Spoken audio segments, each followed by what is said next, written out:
Hello दोस्तों, कैसे हैं आप लोग। हमारी आज की कहानी का नाम है ननद की अकड़। भाभी चाय पी लो। नीचे से ममता की चीखती आवाज़ से उसकी आंख खुल गई। घड़ी देखी, सिर्फ 7 बजे थे और इतने गुस्से भरी आवाज़। राजू पास ही बेखबर सोया था, वह भी उठते हुए यही बोला, अरे 7 बज गए, उठो उठो। ममता ने चाय बना ली है, एक चाय ही तो बनाई है, बाकी घर के सारे काम मैं ही तो अकेली करती हूँ। सुबह सुबह तुम बहस क्यों करने लग जाती हो, तुम्हें उठा रही हैं तो उठ जाओ। राजीव नींदी में बोला और फिर चादर तान कर सो गया। अंदर तक सुलग गई मैं, अभी तो हमारी शादी को कुल 2 महीने हुए हैं। रोजाना की नफरत दिल में लिए नाइटी संभाल कर मैं सीधा बाथरूम में घुस गई।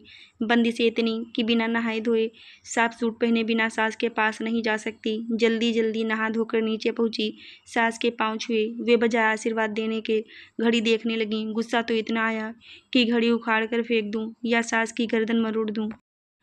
शुरू शुरू में मायके में मेरी भाभी जब 8 बजे उठकर नीचे आती थी तो कभी कभार मम्मी कह देती थी, बेटा थोड़ा जल्दी उठने की आदत डालो। इस पर भाभी का खिसियाया चेहरा देखकर एक दिन मैं बोल पड़ी थी, मम्मी भाभी को गुस्सा आ रहा है, इन्हें कुछ मत कहो। भाभी हड़बड़ा गई थी। तब मुझे भाभी पर व्यंग करने में मजा आया था और अपनी मम्मी की नरमी पर गुस्सा। क्यों भाभी मम्मी को इस तरह देख रही हो, मानो खा ही जाओगी। मैं ममता के व्यंग पर चौंकी।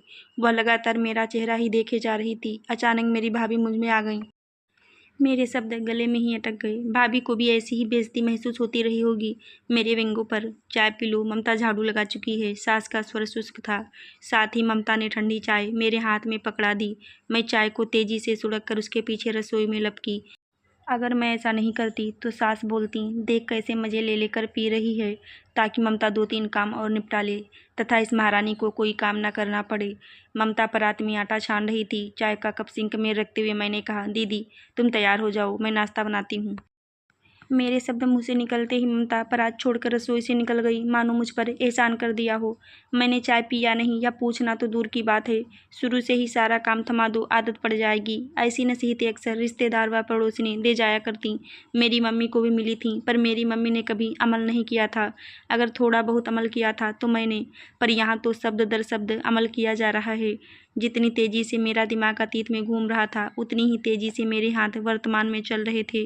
आटा गूथा, आलू उबाले, चाय बनाई तथा दूध गर्म किया। इतने में ममता नहा धोकर तैयार हो गई थी। सास बिस्तर पर बैठे बैठे ही चिल्लाने लगी थी, नाश्ता ना मिले तो यूं ही चले जाओ, देर मत करना। इसके घर में तो सोते रहने का रिवाज होगा, बता दो इसको कि यहाँ मायके का रिवाज नहीं चलेगा। जल्दी जल्दी दूध गिलासों में डाला, आलू में मसाला डालकर उनके पराठे बनाने लगी। दूध व पराठे लेकर जैसे ही कमरे में पहुंची, ममता मुझे देखते ही पर्स उठाकर जाने की तैयारी करने लगी। दीदी नाश्ता, देर हो चुकी है। एक तीखी निगाह मुझ पर डालकर वह तेजी से निकल गई। मेरी निगाह अचानक घड़ी पर पड़ गई। आधा घंटा पहले ही। घड़ी क्या देख रही है। सास ने घूरती निगाहों से देखा। मेरा मन घबराने लगा कि अभी राजीव को पता चलते ही वह सबके सामने मुझ पर बरस पड़ेगा। मैं निकल गई दूसरे काम में। आलोक खड़ा था। सास की बड़बड़ाहट जारी थी, सुबह तक सोती रहती हैं, कितनी बार कहा है कि 6:15 बजे तक नहा धोकर नीचे आ जाया कर। पड़ी पड़ी सोती रहती है महारानियों की तरह। सुबह सुबह सास के तीखे व्यंग बाणों को सुनकर दिमाग भन्ना गया। भाभी नाश्ता बना हो तो दे दो। आलोक के शांत स्वर से मुझे राहत मिली। हाँ हाँ लो ना। मैंने ममता वाली प्लेट उसे थमा दी। ममता ने नाश्ता नहीं, मेरी उतरी शक्ल देख उसने बात पलट दी। छोड़ो, एक मिर्ची वाला पराठा बना दोगी जल्दी से, पर माँ को मत बताना कि ज़्यादा मिर्ची डाली है। आलोक हाथ में प्लेट लिए मुस्कुराता हुआ सास के पास चला गया। अभी लाती हूँ। मैं खुश हो गई। पराठा बनाकर ले गई तो सास ने मेरी आहट सुनते ही बड़बड़ाना शुरू कर दिया। देर नहीं हो रही है, जल्दी ठूस और ठूस के जा। नाश्ता तो आराम से करने दो मम्मी। लाओ भाभी, धन्यवाद, बस और मत बनाना। मैं वापस जाने लगी तो सास के शब्द कानों में पड़े, पराठे के लिए धन्यवाद बोल रहा है, पागल है क्या। पर मुस्कुराते हुए आलोक के नम्र शब्दों के आगे मेरे लिए सास के तीखे शब्दों के व्यंग बाण निरस्त हो गए थे। क्या घर के बाकी लोग भी ऐसे नहीं हो सकते थे। मुझे याद है जब एक दिन भाभी मम्मी को दवा देकर हटी तो मम्मी बोली थी, जाओ जाकर सो जाओ, तुम थक गई होगी। मैंने मम्मी से पूछा था, दवा देने से वे थक कैसे जाती हैं। तुम इस तरह बोलकर भाभी को सिर चढ़ाती हो। मेरी नादानी पर मम्मी हंसी थी। फिर बोली, हम बूढ़े लोग तन से थकते हैं और तुम जवान लोग मन से थक जाते हो। प्यार के 2 बोल मन नहीं थकने देते। जब तू बड़ी हो जाएगी, तेरी शादी हो जाएगी, तब अपने आप समझ जाएगी। मम्मी की बातों पर मैं चिढ़ जाती थी कि वे मुझे बेवकूफ़ बना रही हैं। पर नहीं, तब मम्मी ठीक ही कहती थीं, समझ शादी के बाद ही आती है। आलोक के प्यार भरे 2 शब्द सुनकर मेरे हाथ तेजी से चलने लगते हैं, वरना दिल करता है कि चकला बेलन नाले में फेंक दूं। 10 मिनट खाना लेट हो जाए तो पेट क्या रोटी हजम करने में मना कर देता है। क्या सास को पता नहीं कि शादी के तुरंत बाद कितना कुछ बदल जाता है। उसमें तालमेल बैठाने में वक्त तो चाहिए ना। पर क्या बोलूं तो कहेंगे कि अभी से जवाब देने लगी है। जाते जाते आलोक शाम को ब्रेड रोल्स खाने की फरमाइश कर गया। मुस्कुराकर उसका यह आग्रह करना अच्छा लगा था। क्या राजीव ऐसा नहीं हो सकता? मन ही मन सोचती हुई मैं सास को नाश्ता देने गई। वहां पहुंची तो राजीव जमीन पर बैठे हुए पलंग पर बैठी सास के पांव पर सिर रखे अधलेटा बैठा था। देखकर मैं भीतर तक सुलग सी गई। मैं नाश्ते की प्लेट सास के आगे रखकर चुपचाप वापस जाने लगी। मैडम जी, एक तो ममता को समय पर नाश्ता नहीं दिया, ऊपर से मुंह सुजा रखा है। देखकर मुस्कुराई भी नहीं। अपनी माँ के साथ टेढ़ी नजर से देखते हुए राजीव ने कहा, नहीं तो ऐसा तो नहीं है, चाय पियेंगे आप? जबरदस्ती मुस्कुराई थी मैं। ले आओ। राजीव वापस यूं ही पड़ गया। मुस्कुराहट का आवरण ओढ़ना कितना भारी होता है, आज मैंने महसूस किया। मैं वापस रसोई में आ गई। मुझे बरबस माँ की नसीहत याद आने लगी। मम्मी ने एक दिन भैया से कहा था कि सुबह की पहली चाय तुम दोनों अपने कमरे में ही मंगा कर पी लिया करो। मम्मी की बात सुनकर मैं झुंझलाई थी कि क्यों ऐसे पाठ उन्हें जबरदस्ती पढ़ाती हो। तब माँ ने बताया था कि उठते ही माँ के पास लेट जाने या बैठने से पत्नी को ऐसा लगता है कि मानो उसका पति रात भर अपनी पत्नी नहीं, माँ के बारे में ही सोचता रहा हो। ऐसी सोच बिस्तर पर ही खत्म कर देनी चाहिए, तभी पत्नी पति की इज्जत कर सकती है। माँ तो माँ ही है। पत्नी लाख चाहे पर बेटे के दिल से माँ की कीमत तो कम होगी नहीं। पर ऐसे में बहू के दिल में सास की इज्जत भी बढ़ती है। राजीव को सास के पैरों पर लिपटा देख मम्मी की बात सही लगने लगी। मुझे यही महसूस हुआ जैसे राजीव सास से कह रहा हो, माँ बस एक तुम ही मुझे इससे बचा सकती हो। राजीव के साथ जब मैं नाश्ता कर रही थी तो सास बोली, अच्छी तरह खिला देना वरना मायके में जाकर कहेगी कि खाने को नहीं पूछते। और मेरा चेहरा कठोर हो गया। खाना पूर्ति करके मैं पोछा लगाने उठ गई। सारे कमरों में पोछा लगा कर आई तो देखा राजीव सास के साथ ताश खेल रहा है। मैं हैरान रह गई। मेरे मुंह से निकल गया, काम पर नहीं जाना है, मुझे नहीं पता है। राजीव गुस्से से देखकर बोला। मैं समझ नहीं पाई कि आखिर मैंने ऐसा क्या कह दिया था। तुम्हें जलन हो रही है हमें एक साथ बैठे देखकर? बेटा तुम जाओ, यह तो हमें इकट्ठा बैठा नहीं देख सकती। सास ताश फेंक कर बिस्तर पर पसर गईं। राजीव ने सास को मनाने के प्रयास में मुझे बहुत डांटा। मैं खामोश ही बनी रही। उस दिन भैया से भी भाभी ने पूछा था, कहाँ चले गए थे? शादी में नहीं जाना क्या?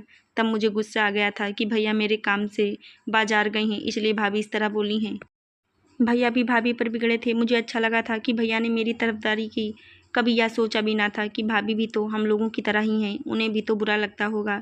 ऐसा उन्होंने क्या पूछ लिया जिसका मैंने बतंगड़ बना दिया था। आज महसूस हो रहा है कि तब मैं कितनी गलत थी। राजीव दूसरे कमरे से झांकता झांकता मेरे पीछे स्नानघर में घुस गया। तुम्हें बोलना जरूरी था, मम्मी को नाराज कर दिया, चुप नहीं रहा जाता। राजीव जानबूझकर चिल्लाने लगा ताकि उसकी माँ सुन ले। दिल चाहा कि राजीव का गिरेबान पकड़कर पूछूं कि माँ को खुश करने के लिए मुझे जलील करना जरूरी है क्या? कुछ भी कह नहीं पाई, चुपचाप आंगन में झाड़ू लगाती रही। आंसू थमने का नाम नहीं ले रहे थे। राजू ने देखा भी, पर एक बार भी नहीं पूछा कि रो क्यों रही हो। कमरे से किसी काम से निकली तो राजीव को सास के साथ हंसता देखकर मेरा दम घुटने लगा। मैं और परेशान हो गई। उठकर रसोई में दोपहर का खाना बनाने लगी। बार बार मम्मी व भाभी की बातें याद आने लगी। मम्मी कहती थी कि जब घर में किसी का मूड ठीक ना हो तो फालतू हंसा नहीं करते, नहीं तो उसे लगता है कि हम उस पर हंस रही हैं। और भाभी, वे तो हमेशा मेरा मूड ठीक करने की कोशिश किया करती। तब कभी महसूस ही नहीं हुआ कि इन छोटी छोटी बातों का भी कोई अर्थ होता है। ये लोग तो मूड बिगाड़ कर कहते हैं कि तुरंत चेहरा हंसता हुआ बना लो, मानो मेरा दिल ही ना हो। इनसे एक प्रश्न पूछो तो चुप जाता है। मुझे जलील भी कर दे तो चाहते हैं कि मैं सोचूं भी नहीं। क्या मैं इंसान नहीं? मैं कोई इनका खरीदा हुआ सामान हूँ? दोपहर का खाना बनाया, खिलाया, फिर रसोई संभालते संभालते 3 बज गए। तभी ध्यान आया कि आलोक को ब्रेड रोल्स देने हैं। सो ब्रेड रोल्स बनाने की तैयारी शुरू कर दी। आलू उबालने को रखकर कपड़े धोने चली गई। कपड़े धोकर जब वापस आई तो राजीव व्यंग से बोला, मैडम जी कहाँ घूमने चली गई थी? पता नहीं कुकर में क्या रख गई कि गैस बंद करने के लिए मम्मी जी को उठना पड़ा। हद हो गई। गैस बंद करना भी इनकी माँ के लिए भारी काम हो गया और मेरी कोई परवाह ही नहीं है। मैं रसोई में ही जमीन पर बैठकर आलू छीलने लगी। तभी राजीव आ गया। क्या कर रही हो? 2 मिनट मम्मी के पास बैठने का, उनका मन बहलाने का वक्त नहीं है तुम्हारे पास? जब देखो रसोई में ही पड़ी रहती हो। खामोश रहना बेहतर समझकर मैं खामोश ही रही। जवाब नहीं दे सकती तुम? राजीव झुंझलाया था। काम खत्म होगा तो आ जाऊंगी, मैं बिना देखे ही बोली। काम का तो बहाना है, हमारी मम्मी ने तो जैसे कभी काम ही ना किया हो। बड़बड़ाते हुए वह निकल गया। कितना फ़र्क है मेरी मम्मी और सास में। मेरी मम्मी मुझसे कहती थी कि भाभी का हाथ बटा दे, खाना रख दे, बर्तन उठा दे, फ्रिज में पानी की बोतल रख दे, सबको दूध पकड़ा दे, साफ बर्तन संभाल दे। इन छोटे छोटे कामों से ही भाभी को इतना वक्त मिल जाता कि वे मम्मी के पास बैठ जाती। इन्हीं कामों के लिए भाभी कभी मेरी तारीफ करती तो मैं सोचती कि भाभी अपने को ऊंचा साबित करने की कोशिश कर रही हैं, पर नहीं। भाभी ठीक कहती थी, यहाँ पर पानी का गिलास भी सबको बिस्तर पर लेटे लेटे पकड़ाओ, फिर नौकर की तरह खड़े रहो खाली गिलास ले जाने के लिए। अगर एक कप व एक बिस्कुट चाहिए तो नौकरों की तरह ट्रे में हाजिर करो, वरना बेसहुरी का खिताब मिलता है और मायके वालों को गालियाँ। राजी और सास को चाय व ब्रेड रोल्स देकर हटी तो आलोक आ गया। आलोक को चाय देकर हटी तो ममता आ गई। वह आते ही सो गई, बिस्तर ही उसे चाय पानी दिया। ममता के तो ऑफिस में एक बॉस होगा, यहाँ तो मेरे चार चार बॉस हैं। किस किस की सेवा करूँ। मैं रात का खाना बनाती खिलाती रही। इन सब का ताश का दौर चलता रहा। रात 10:30 बजे ठहाका और खुशी से ताश का दौर रुका तो ममता ने सास के लिए एक गिलास दूध देने का आदेश दिया और सास ने ममता को देने का। मुझे किसी ने सुबह भी नहीं पूछा था कि दूध लिया या नहीं। मेरी तो इतनी हिम्मत भी नहीं थी कि 10:15 बजे सबको खाना खिलाकर मैं बिस्तर पर सो सकती। सुनने को मिल जाता, देखो तो जरा भी ढंग नहीं है, माँ बाप ने सिखाया नहीं है, हम तो यहाँ बैठे हैं। यह सोने चली गई। बिस्तर पर पहुँचते पहुँचते 11 बज गए। बिस्तर पर लेटी तो पूरा बदन चीसे मार रहा था। तभी राजीव बोला, जरा पीठ दबा दो। बैठे बैठे मेरी पीठ दुख गई और राजू नंगी पीठ मेरी तरफ करके सो गया। मन किया कि राजू की पीठ पर एक मुक्का दे मारूं या बोल दूं कि जिस माँ का मन बहलाने के लिए पीठ दुखाई है उसी माँ से दबा भी लेते। बस यही एक काम बचा था ना मेरे लिए। मन ही मन मोटी सी भद्दी गाली दे दी। दिल भी किया कि तीखा जवाब दे दूं, पर याद आया कि कल मायके जाना है। अगर इसका मुंह सूज गया तो यह अपनी माँ के आंचल में छिप जाएगा और मैं जाऊंगी। कल मायके ले जाओगे ना। मैंने पीठ दबाते हुए कहा। बड़ी देर के बाद राजीव के मुंह से निकला, ठीक है, दोपहर का खाना जल्दी बना देना, फिर वापस भी आना है। मैं जल भुन गई। यह उत्तर सुनकर सिर्फ 4 घंटे में आना जाना और मिलना भी मजबूरी थी। समझौता कर लिया। क्या बात है, यह तो जैसे हमें भूल ही गई। भाभी ने प्यार से कहा, होना भी चाहिए, आखिर वही घर तो इसका अपना है। राजीव ने अकड़ कर कहा। मम्मी भाभी के सामने आते ही आंसू आने लगे थे, मगर मैं रोक लगा गई। क्या हुआ। दोनों हैरान रह गई मेरी सूरत देखकर। कुछ भी नहीं, मैं अपने आप को रोक रही थी। यहाँ के लोग मेरे चेहरे से मेरे मन के भाव पढ़ लेते हैं, ससुराल वाले क्यों नहीं पढ़ पाते। सबने बहुत आवभगत की, राजीव को बहुत मान दे रहे थे। मुझे लगा कि राजीव इनके मान के काबिल नहीं है, लेकिन मजबूरी, मैं कह भी नहीं सकती थी। वापस लौटते वक्त भाभी ने बताया कि अच्छा हुआ तुम आज आ गई, कल वे भी 2 दिनों के लिए मायके जा रही हैं। इस पर राजीव बोला, भाभी जी, शादी से पहले आप इतने साल मायके में ही थी, फिर मायके क्यों जाती हैं बार बार। अब आप इस घर को ही अपना घर समझा करो। भाभी का चेहरा उतर गया। पता नहीं क्यों उनका उतरा चेहरा मेरे दिल में तीर की तरह वार कर गया। आप इतने बड़े नहीं हो कि मेरी बड़ी भाभी को सलाह दे सको। ससुराल को अपना घर समझने का यह मतलब तो नहीं कि भाभी की मम्मी मम्मी नहीं है, उनका अपनी मम्मी के पास बैठने का दिल नहीं करता। दिल सिर्फ लड़कों का ही करता है। लड़कों को हम लोगों की तरह अपना सब कुछ एकदम छोड़ना पड़े तो दर्द महसूस हो। इस अप्रत्याशित जवाब से राजीव का चेहरा फक हो गया। मेरे भीतर जाने कब का सुलगता लावा बाहर आ गया था। खामोशी छा गई। भाभी मेरा चेहरा देखती रह गई।